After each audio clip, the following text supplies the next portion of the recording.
Au nom du Père et du Fils et du Saint-Esprit, soit-il. Mes bien chers frères, en cette nuit de Noël, nous célébrons cette naissance, cette nativité de notre Seigneur Jésus-Christ. Il est important de bien rentrer dans les sentiments que nous devons avoir au pied de la crèche, afin de retirer vraiment tous les fruits de cette fête de Noël, cette fête qui est avant tout une fête religieuse et qui malheureusement, évidemment, aujourd'hui a été laïcisée, paganisée, et donc à nous de la rendre véritablement religieuse et de vraiment rentrer dans ces sentiments surnaturels. Appuyons-nous sur les paroles de Saint Bernard qui a si bien parlé non seulement de la très sainte Vierge Marie, mais aussi particulièrement de cette sainte fête de Noël. Et Saint Bernard nous dit que, en considérant la crèche, nous avons quelque chose à admirer, nous avons quelque chose à aimer, nous avons quelque chose à imiter. Nous avons quelque chose à admirer en premier lieu. L'admiration, c'est avoir un regard d'étonnement, un regard par rapport à une réalité qui dépasse notre entendement. La naissance de notre Seigneur Jésus-Christ paraît toute simple, toute banale, et l'apôtre Saint Luc d'ailleurs, au départ, le raconte de façon très naturelle, très simple, avec cet édit de l'empereur Auguste qui est appliqué par donc dans la Terre Sainte, dans la Palestine. Saint Joseph qui part avec la très sainte Vierge Marie, ils arrivent à Bethléem, pas de place dans l'hôtellerie, ils trouvent une étable où s'installer dans la nature, une grotte qui servait d'étable, et c'est là que ce grand mystère apparaît, et c'est là que ça devient surnaturel, évidemment, avec l'apparition des anges qui vont chercher quand même ces bergers qui gardaient leurs troupeaux cette nuit de Noël. Donc nous venons après, nous avons connaissance de ce grand mystère, ce mystère de l'incarnation, ce Magnum Mysterium, comme nous l'appelons dans la Sainte Liturgie, ce mystère qui réunit dans la personne divine de notre Seigneur Jésus-Christ notre nature humaine et la nature divine. C'est ce grand mystère que nous devons admirer. Dans ce petit enfant, eh bien, ce n'est pas un simple homme. Cette personne, c'est une personne divine. L'enfant Jésus est Dieu, est une personne divine avec tout ce que cela comprend, évidemment, et notre devoir d'admiration, notre devoir d'adoration. Donc, émerveillons-nous devant ce mystère du Verbe incarné. C'est la première chose à faire. Ce n'est pas quelque chose de normal. Nous avons vécu un certain nombre de Noël, bien entendu. Eh bien, chaque fois, ça doit être quelque chose de particulier, cette fête de Noël, pendant laquelle nous devons renouveler cette admiration de ce grand mystère de l'incarnation. Nous avons quelque chose, une réalité, quelqu'un à aimer. C'est également donc ce qui nous est dit à travers toute la Sainte Liturgie. Propter nimiam caritatem suam quod dilexit nos Deus, à cause de son très grand amour, à cause de sa très grande charité, par laquelle il nous a aimés, il a envoyé son propre Fils. Voilà, mes bien chers frères, ce que nous chanterons particulièrement la semaine prochaine dans l'octave de la Nativité, en nous rappelant ce grand mystère de l'amour de Dieu. Le Verbe s'est fait chair, le Verbe de Dieu s'est fait homme parce que il nous aime. C'est ça la réalité. c'est pas uniquement pour nous sauver du péché, c'est pour nous sauver parce qu'il nous aime, tout simplement. Donc le mystère de l'incarnation, le mystère de Noël, c'est la manifestation particulière de l'amour de Dieu avec toute cette dimension, non pas de souffrance comme dans sa passion, quoique, mais cette dimension avant tout de bénignité, apparuit benignitas, comme le dit saint Paul. La bénignité, c'est-à-dire cette tendresse, cette bonté de Dieu pour les hommes, et elle est particulièrement manifestée par cet enfant divin qui naît dans la crèche. Apparuit benignitas et humanitas. L'humanité, c'est cette vertu justement par laquelle humanité au sens noble du terme, bien entendu au sens surnaturel, cette préoccupation que le bon Dieu a pour les hommes, cette bonté particulière qu'il manifeste aux hommes en prenant soin d'eux et en se montrant à eux et en leur donnant les moyens d'aller au ciel. Et là, nous chanterons après la messe, nous répéterons ces paroles reprises très souvent, que ce soit dans la Sainte Liturgie ou encore par les pères de l'Église ou les docteurs de l'Église. Quelqu'un qui nous a aimés de cette manière, qui ne l'aimerait pas en retour?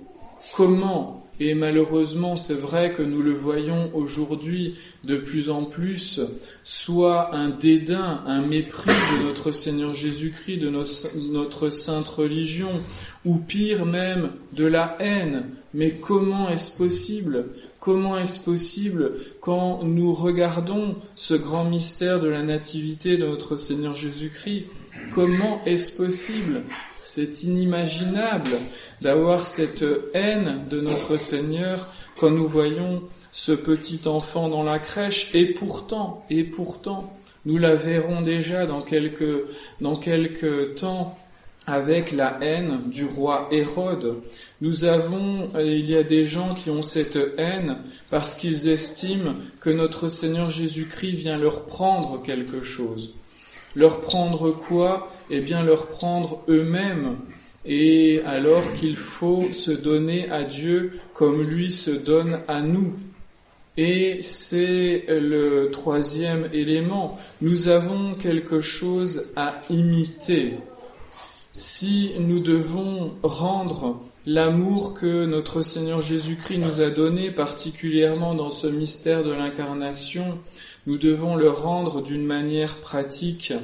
Notre Seigneur nous montre particulièrement à la crèche les vertus que nous devons avoir, les vertus fondamentales du chrétien qui nous permettent de marcher sur ses traces, qui nous permettent de l'imiter véritablement, qui nous permettent de lutter efficacement contre le péché en nous renonçant à nous-mêmes. Et en fait, c'est de ça que les gens ne veulent pas. Ils veulent se finaliser à eux-mêmes, à leur propre plaisir, à leur bien matériel, ou pire encore, à leur propre gloire, satisfaction personnelle, intellectuelle, à leur propre orgueil. Nous retrouvons la triple concupiscence, la concupiscence de la chair, la concupiscence par rapport au bien matériel et l'orgueil, évidemment, qui est le pire des péchés. Cet orgueil particulièrement est combattu par notre Seigneur Jésus-Christ dans la crèche, parce qu'il naît dans l'humilité, mais il naît aussi dans une certaine souffrance, dans une certaine pauvreté, pour nous montrer que nous devons justement lutter contre cet attrait qui peut être déréglé des plaisirs de la chair, des biens de ce monde et de l'orgueil de notre pensée. Donc notre Seigneur Jésus-Christ dans la crèche vient porter un remède à notre triple concupiscence, et nous devons aussi non seulement méditer sur cette réalité, mais la pratiquer. Il ne s'agit pas simplement de nous attrister de nous scandaliser du monde dans lequel nous vivons, un monde qui n'aime pas notre Seigneur Jésus-Christ, ou qui ne s'en occupe pas, ou pire, qui veut le combattre. Il nous faut faire mieux que cela. Il faut réparer. Il faut l'aimer en retour, et l'aimer en retour en pratiquant cet amour de la pénitence, de la simplicité de vie, de la pauvreté, de l'humilité. Est-ce que la Sainte Famille, parce que au-delà de notre Seigneur Jésus-Christ enfant, dans cet épisode, il faut évidemment voir l'attitude de la très Sainte Vierge Marie et de Saint Joseph. Aucune parole, aucune rébellion, on obéit à l'autorité de l'empereur. On ne cherche pas à discuter. Et la très Sainte Vierge est enceinte, elle attend un bébé, et c'est quand même un voyage important que ce voyage de Nazareth à Bethléem. Aucun murmure, on fait ce qu'il faut faire, on n'attend pas, on obéit immédiatement, on se renonce à soi-même sans discuter. Et arrivé à Bethléem, pareil, il n'y a pas de place dans l'hôtellerie, eh bien on ne discute pas, on ne se rebelle pas, on ne fait pas des histoires, non, on va trouver simplement un autre endroit. Il n'y a pas de place, eh bien pas de problème, on va trouver une place dans la nature que le bon Dieu a créée, avec des animaux autour, avec les personnes les plus simples, les plus humbles, pour l'adorer, mais en même temps avec cette multitude d'anges.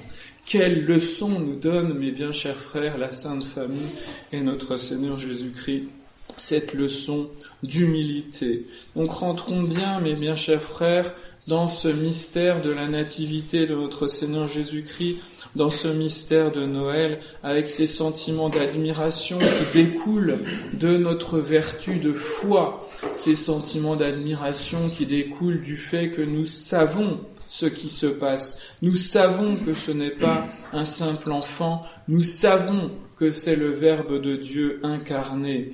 Nous savons que s'il vient sur terre, s'il s'incarne, s'il se fait l'un des nôtres, c'est pour nous relever du péché, c'est par pur amour. Et donc nous devons lui rendre cet amour. Notre vision de Noël doit être une vision de charité